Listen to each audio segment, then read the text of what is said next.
Welcome to another video.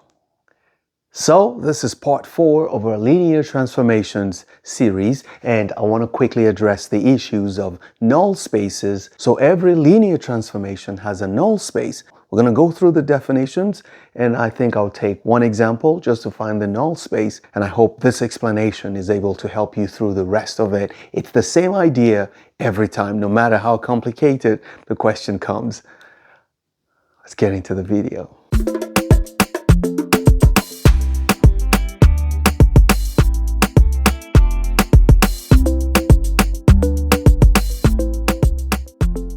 So we're just going to look at the definitions based on what we have here. So let V and W be vector spaces, and let T be that linear transformation that takes elements or vectors from V and transforms them into elements in W.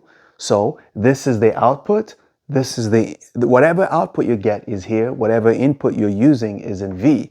So what do you call the null space? Well, the word null means nothing or zero. Okay, so we're saying what is the size or what is the set of vectors such that when T works on those vectors, they're going to become nothing here. They're going to become zero. So you're saying the null space is the set of vectors you pick from here. When you do all your transformation with them, when they get here, they're just going to be zero. That's it. So we can define the null space.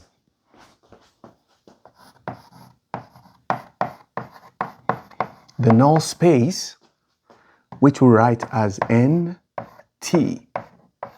the null space of T, so we write it this way, the null space of T is the set of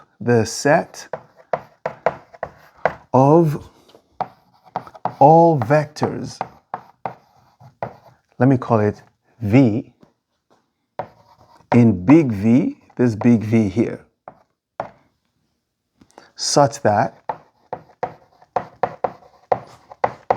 the transformation of those vectors gives you a zero. That's it. So anytime you see zero as an output, you say, okay, what vector gave me zero? You go investigate. If there's only one, okay, let's not go there. Just look at all the vectors that could give you zero. Just know this. For example, remember the example I gave about the zero transformation?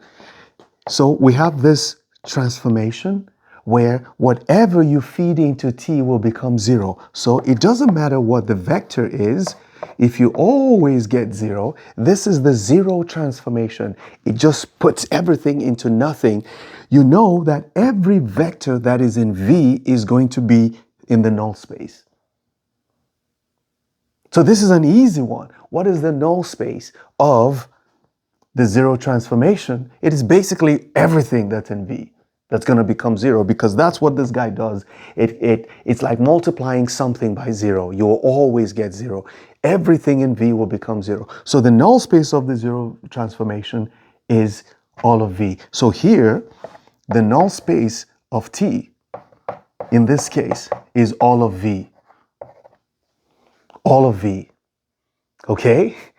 That's it. That's basically it. Now we can take another example as long as you get this definition. The null space of a linear transformation is the set of all vectors V in the domain, such that when you transform that vector, it will become zero. Now let's take an example. So this is an example. Oh, what about this? Let's call this example 1. Let's call this example 2. What about the identity vector? The identity vector, the identity transformation is the one that transforms all vectors into itself. It doesn't change. So this vector here, if you do this linear transformation, you get the vector itself. So what will be the null space?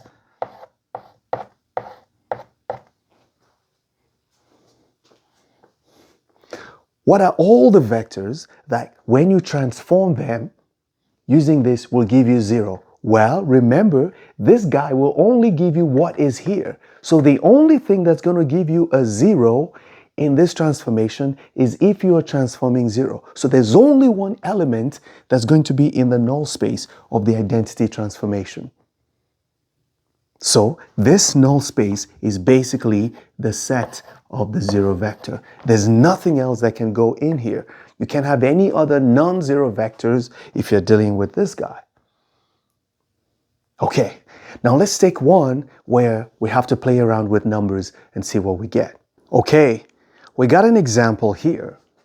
Let T take elements from R3 to R2. Now, this was a problem for me. I really didn't know what it meant when I took this class. Yeah, I know that's the situation many students are in. What does R3 mean? It means there are 3 elements, 3 components you're dealing with. Look, you are dealing with A1, A2. It's like you're writing XYZ coordinate in 3D. You see, you got the x-axis, you got y-axis, you got the z-axis. And when you transform this 3D vector or this 3D point, let's say it's a point, it is going to lead you to a situation where you're going to have 2 things. You're going to have this. How do you get this first point? So this becomes just x and y now. Let's say we're dealing with the x and y axis. It's just going to be x and y. Okay? How do you get your x? You subtract the old y from x. That becomes your new x. And then your new y is going to be the old z. You see it like that. So use your 2D understanding to know that you're changing this from R3 to R2. This is an error. Come on. Okay, so they want us to find the kernel. It is easy. We have to go back to the definition of what a kernel is.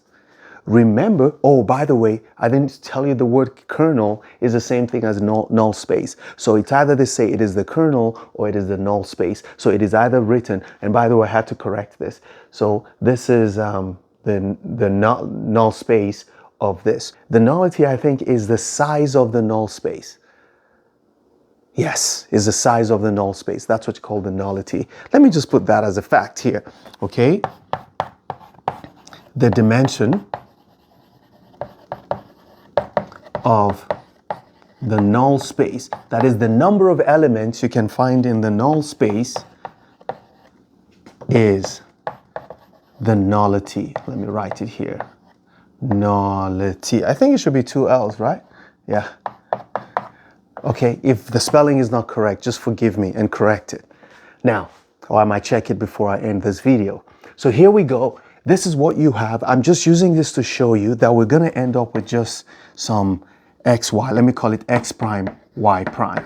So you're going to have 2 entries here. Here you have 3 entries. That's the meaning of transformation from R3 to R2. And we have an example, though they did not give us any numbers, but we can find all the sets that would give us the kernel, which is the null space.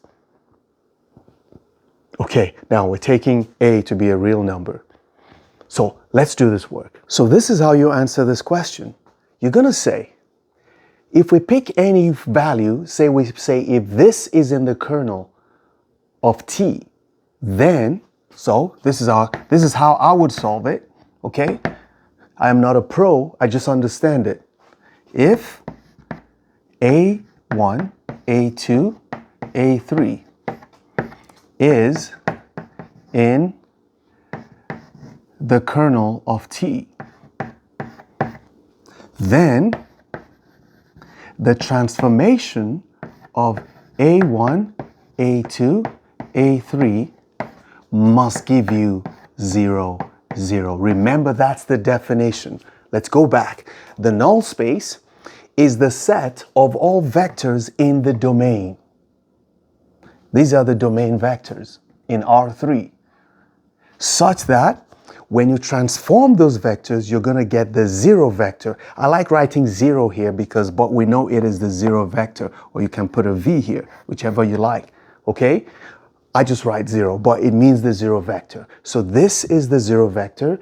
If this guy is in the kernel, then its transformation must give you 0.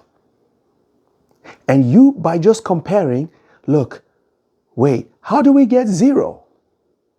Remember that you get 0, 0 because the transformation of this, based on this definition, it means that A1 minus A2, comma 2A3, which is the result of this transformation, must be 0, 0. That means just looking, we know 2A3 must be 0. So it means 2A sub 3 equals 0. And that's only true if A sub 3 is equal to 0. That also means that this must be 0 and A1 minus A2 must be 0. But that's only true if A1 is equal to A2. You are done with all the facts. So any vector that looks like this, such that A1 equals A2 and A3 is 0, is in the kernel. That's it. Therefore, the null space of this linear transformation must be the set of all vectors that look like this. A1, we don't even have to say A1, the two of them are the same. A1 equals A2, so we might as well write A, and the third vector, A3, must be 0. Any vector that looks like this, for A being a real number, any vector that looks like this will give you 0, no matter what A is. Some people will say it is 1, 1, 0, the span of 1, 1, 0. That makes sense because this and these are the same. So you might as well put 1, 1. So you might just say that the null space of this linear transformation is the span of the 1, 1, 0 vector. Because then you can change, you could, one times anything is anything, so it doesn't make any difference. But this is cool. So this is what you do when you want to find the null space. Don't go troubling yourself thinking you don't understand it. You do. Just remember where it is going from. Remember the rule that was given to you. Use it and just think this way. For all of them, you will be able to answer it. Okay, now the opposite of what we're doing is what you call the range. When we're talking about the range, this one, okay? I know I had to change this because I miswrote at the beginning. So now we're going to talk about the range, or maybe I should take one more example. Let's take one more example. I was able to find an intermediate exercise in the book. So this is what we're saying, that we have a linear transformation that takes vectors, in this case takes matrices, from the set of all 2 by 3 matrices on this field of scalars, okay? And then it maps them to 2 by 2 matrices, okay? The same field of scalars. Now, but this is how it is done. If you take a 2 by 3 matrix and you want to convert it or transform it into a 2 by 2 matrix, to get the first entry, you have to do 2A11 minus 2A12. Okay, this is A11, this is A12. First row, first column, first row, second column, first row, third column. That's how you name it. So this is the second row, second column. And that's the rule you're going to use to create the matrix. So you can already see that your output will always have 0, 0 in the second row. But the first row will have numbers that may be zeros or not zeros, but this is guaranteed to be 0, 0. Okay? So even before you start, okay, you know that you don't have any problem with this. This is where you have a problem because you don't know what's going to be here in the transformation, but you know up here, you're going to have to do this. Okay? So now, what should you do? How do you find the kernel? The only way you're going to have the output be 0, 0 is because you already have 0, 0 here. Don't worry about this. This is what you need to worry about. The only way you're going to have 0, 0 in your output is if this is 0 and this is 0. So it's a very easy exercise. Okay, so let's solve it. Solution. So if this matrix will be in the kernel of T, then its transformation, I don't want to write the whole thing, its transformation must be 0. Okay, then this matrix transformation to A11 minus A12, 0, and then you have A13 to plus 2A12, 0 must give us the matrix 0, 0, 0, 0, because this is the 0 matrix. And the only way this is going to happen, you see, we're not bothered by the bottom, it's just the top. That means, so 2A12 minus A12 must be equal to 0. And this also, A13 minus 2A12 must be equal to 0.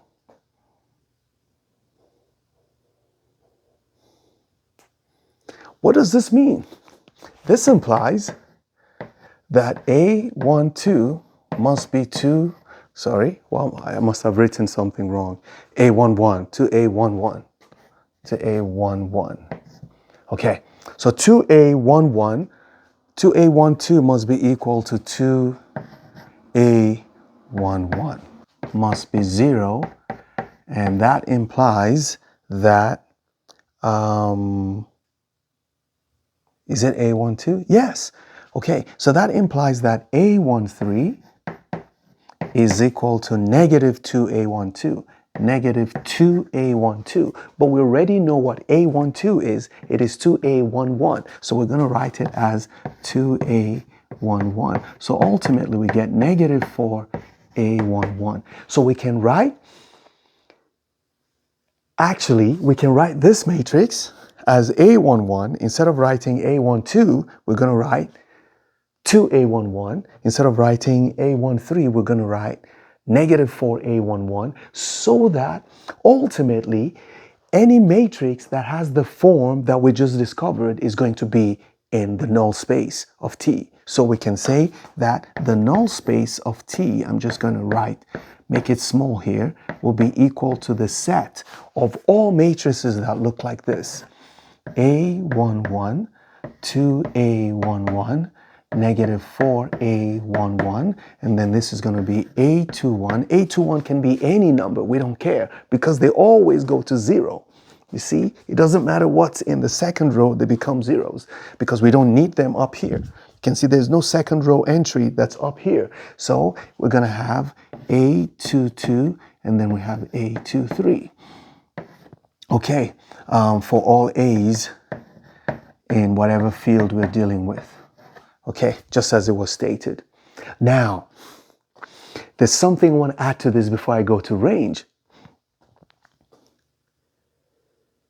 You may be asked to find the nullity, that is the dimension, or a basis, the size, so the number of linearly independent vectors that can span, how do I put it now? Okay, so let's look at this. How many different matrices or things do you see here? How many different things do you see? That's what makes this easy. I see A11. I don't see A12 anymore. They're gone because this is the free variable. Okay, so this is the free variable. You change it to anything. This follows suit. This follows suit rather. So here it's going to be A11. Let's choose to make this 1 and make everything else 0. The basis, or we can say the basis for this, okay, will be the set of vectors. We're going to make this 1. Make everything that is not A11 0. This is A11, so it's going to be 2. We're going to make this 0. This is A11, so it's going to be minus 4 times 1. That's minus 4, 0. That is one matrix that you need. You're going to need another matrix. We have already dealt with A11. Now we need to deal with any other thing. There's nothing else that's different. Here it's going to be A21. You make it a 1 and make everything else 0, unless it is an A21 entry. But there's no other A21. So you're going to have a matrix 0, 0, 0. You're going to have 1, 0, 0. This is another matrix that's in here. You go here, there's nothing like it. So you make this 1, make everything else 0. That's another matrix. So this is going to be 1. Sorry, it's going to be 0, 0, 0, 0, 1, 0. This is matrix number 3. And lastly, this is going to be 1 and everything else will be 0. And this will be the fourth matrix, 0, 0, 0, 0, 0, 1. Okay. Now, all these matrices you are required to form any matrix in the null space. So if you want to create any matrix that you know is going to give you 0, 0, 0, 0, you have to combine. It doesn't matter how many of these you take.